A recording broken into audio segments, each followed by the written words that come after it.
Life often presents unexpected challenges, but nothing could have prepared Sarah for the ordeal she would face after marrying Andrew. At 28 years old, she thought she was stepping into the life she had always dreamed of, a life filled with love, partnership, and security. However, her dreams quickly turned into a nightmare when she moved into her in-laws' house. From the very first meeting with her mother-in-law, Emily, things were tense. Emily made it clear that Sarah would not just be Andrew's wife, but would have to manage all household chores for the family. When Sarah learned they were expected to live with his parents permanently, she was shocked, but her love for Andrew made her agree. She hoped to make the best of it, despite her instincts screaming at her to reconsider. Little did she know, this was just the beginning of a long battle against the oppressive control of her mother-in-law. Sarah's heart sank further when she was handed a uniform upon moving in: white shirts, black pants, and a frilly apron. "From now on, you'll handle all the housework," her mother-in-law said coldly. Sarah's dream of a happy marriage was quickly dissolving, but she felt trapped. She had no idea how far things would go, or how she would survive this torment. Sarah's days quickly became a blur of cleaning, cooking, and managing the household. The small allowance her mother-in-law offered, $300 per month, was hardly enough to cover anything beyond her basic needs. She felt like a maid, not a daughter-in-law. While Sarah hoped Andrew would step in and support her, his passive nature left her feeling abandoned. He always took his mother's side, leaving Sarah alone in her misery. Day after day, Sarah would scrub every corner of the house, trying to meet Emily's impossible standards. Every evening, Emily would inspect Sarah's work, always finding some reason to criticize her. "You missed a spot here," Emily would say with a cruel smile.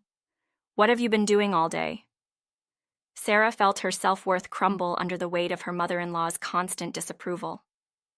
One day, after Emily found dust in a corner of the living room, she decided to take her punishment a step further. "You need to be disciplined," Emily said, her voice cold. She dragged Sarah to the garden shed, locked her inside, and left her there for hours. Sarah had always struggled with claustrophobia, and the dark, confined space caused her to panic. Trembling and gasping for air, she thought she might pass out. This wasn't just mistreatment, it was abuse, and Sarah knew something had to change. But how could she escape, when even her husband wouldn't stand up for her? That night, when Andrew returned home, Sarah hoped he would unlock the shed and free her.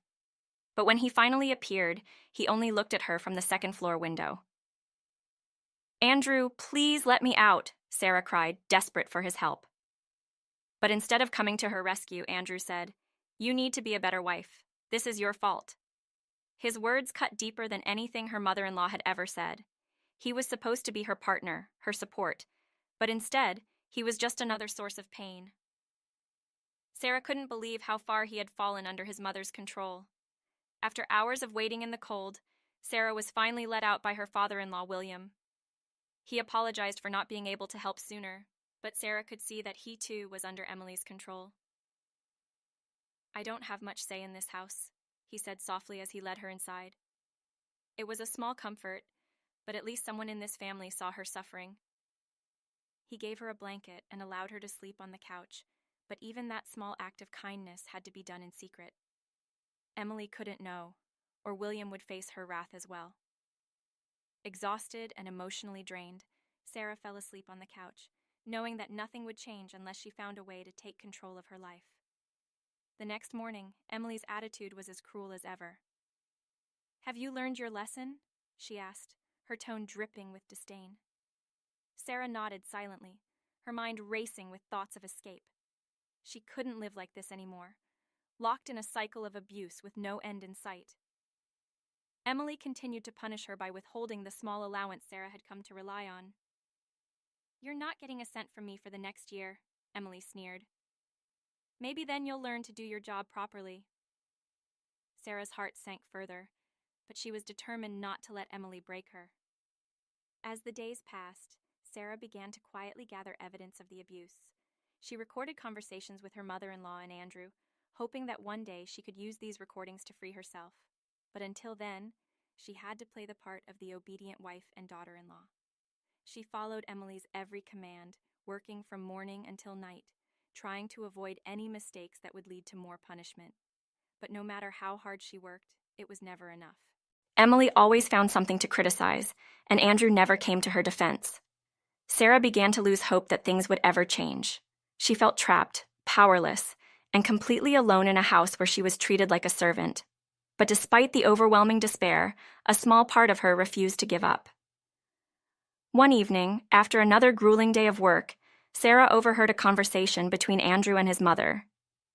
"She's useless," Emily said, her voice filled with contempt. "Our family is miserable because of her." Andrew, who had once professed his love for Sarah, agreed without hesitation. "I wish I had married someone else," he said coldly. Sarah's heart shattered in that moment.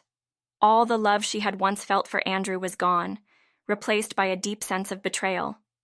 How could he say such things about her? She had given up everything for him, and this was how he repaid her. Sarah decided then and there that she couldn't stay in this house any longer. She had endured months of emotional and psychological abuse, but this was the final straw. That night, while the rest of the house was asleep, Sarah quietly packed a bag. She had no clear plan, but she knew she had to leave before things got worse. She slipped out the front door, her heart pounding in her chest, and ran to the nearest taxi stand. As the taxi sped towards her parents' house, Sarah felt a mixture of fear and relief. She didn't know what her next step would be, but for the first time in months, she felt a glimmer of hope. She was finally taking control of her life. When Sarah arrived at her parents' house, they were shocked to see her standing at the door, still wearing the maid's uniform her mother-in-law had forced her to wear. "What happened?" her mother asked, her voice filled with concern. Sarah hesitated for a moment, unsure of how to begin. But as soon as she started talking, the words came pouring out. She told them everything: the abuse, the isolation, the way Andrew and his mother had treated her like a servant. Her parents listened in stunned silence, their faces growing more horrified with each passing moment. When Sarah finished, her father stood up and said firmly, "We're going to their house. This will not stand." Sarah wasn't sure what her father had planned, but she knew she couldn't go back there. "Dad, I don't want to go back," she said, her voice trembling. "I just want to be free." Her father nodded, understanding the fear in her voice. "You won't have to go back," he assured her. "We'll handle this." The next day, Sarah's parents accompanied her back to the house to confront Emily and Andrew. They had no idea how Emily would react, but Sarah felt a sense of strength having her parents by her side. She had finally taken the first step towards breaking free from the nightmare she had been living in. When they arrived at the house, Emily greeted them at the door with a forced smile. "Oh, it was just a misunderstanding," she said, trying to downplay the situation. But Sarah's father wasn't having it. "This is no misunderstanding," he said sternly. "You have treated my daughter like a servant, and that stops now." Emily's smile faltered, but she quickly recovered, trying to charm her way out of the confrontation. "Come inside, let's talk about this," she said, waving them into the living room. Sarah felt her stomach churn as she stepped back into the house that had caused her so much pain. Andrew was sitting on the couch, looking uncomfortable but saying nothing. Her father wasted no time in getting to the point. "We're here to discuss the terms of Sarah's departure," he said. "She will no longer be living here, and we expect compensation for the way she has been treated." Emily's face turned red with anger. "Compensation?" she scoffed. "For what? She didn't do her job properly." Sarah's mother, who had been quiet until now, spoke up. "We have recordings of the abuse," she said calmly. "If you don't want this to go public, I suggest you cooperate." Emily's eyes widened in shock. She had underestimated Sarah and her family, and now she was backed into a corner. Andrew finally spoke up, his voice shaky. "I didn't know she was recording us," he said, looking nervously at his mother. But Emily wasn't ready to give up control just yet. "You're not getting a cent from us," she snapped. "This is our house, and Sarah is part of this family whether she likes it or not." Sarah's father remained calm, but his eyes were cold. "Actually," he said, pulling out a set of documents, "this house belongs to us." Emily and Andrew both stared at him in disbelief. "What are you talking about?" Emily demanded, her voice rising in pitch. Sarah's father handed her the papers. "We own this house," he said firmly. "We rented it to you under the assumption that you would treat Sarah with respect, but clearly that has not happened. You have 1 month to move out." The color drained from Emily's face as she realized the gravity of the situation. She had no power here. Andrew looked at Sarah, his expression one of shock and confusion. "Why didn't you tell me?" he asked quietly. Sarah didn't respond. There was nothing left to say. Her father had taken control of the situation, and now all she had to do was watch as Emily's carefully constructed world crumbled around her. Emily's pleas for forgiveness fell on deaf ears. "We're sorry," she said, her voice trembling. "We'll treat Sarah better from now on.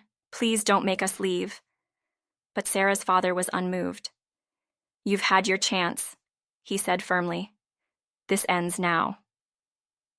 As they prepared to leave, Emily continued to beg, but Sarah knew it was all an act. She had seen the real Emily, the cruel, manipulative woman who had made her life a living hell for months. There was no going back. As they walked out the door, Sarah felt a sense of closure. She had finally escaped the nightmare. But as they reached the car, her father turned to her and said, "You'll need to file for divorce." The word hit Sarah like a ton of bricks. Divorce. It wasn't something she had ever wanted, but she knew it was the only way to truly break free from Andrew and his toxic family. Over the next few weeks, Sarah met with a lawyer and began the process of ending her marriage. It wasn't easy, but she knew it was the right decision. Andrew tried to apologize several times, but Sarah didn't want to hear it. The love she had once felt for him was gone, and there was no way to repair the damage that had been done. As the divorce proceedings moved forward, Sarah felt a weight lifting from her shoulders. She was no longer bound to a family that had treated her so cruelly. Her parents supported her every step of the way, reminding her that she deserved better. Sarah found a small apartment near her parents' house and began to rebuild her life. It wasn't easy, but she was determined to create a future for herself that was free from the pain and control of her in-laws. She found a job at a local cafe and quickly became friends with the other employees. For the first time in months, she felt a sense of peace. She was finally in control of her own life, and it felt liberating. She didn't have to answer to anyone but herself, and that freedom was something she had longed for during her time with Andrew. Sarah knew it would take time to heal from the emotional scars, but she was confident that she could move forward and find happiness again. Despite everything she had been through, Sarah still believed in love. She hadn't given up on the idea of finding a partner who would treat her with the respect and kindness she deserved. But this time, she would be careful. She wouldn't let herself be blinded by love or allow anyone to take advantage of her again. As the months passed, Sarah continued to focus on herself and her own happiness. She took up new hobbies, reconnected with old friends, and slowly began to rebuild her self-confidence. She knew that healing would be a long process, but she was willing to take it one day at a time. She had learned the hard way that life doesn't always turn out the way you expect. But she also knew that she had the strength to overcome even the darkest of times. And while her marriage to Andrew had ended in pain, it had also taught her valuable lessons about herself and what she wanted in life. In the end, Sarah's journey wasn't just about escaping a toxic marriage. It was about reclaiming her own sense of worth. She had allowed herself to be controlled and mistreated for far too long, but now she was free. Free to live her life on her own terms, free to pursue her own dreams, and free to find happiness again. She had been through hell, but she had come out the other side stronger and more determined than ever. And while she still had moments of doubt and fear, she knew that she was no longer the scared, isolated woman who had once been locked in a garden shed by her mother-in-law. She was Sarah, a survivor, and her story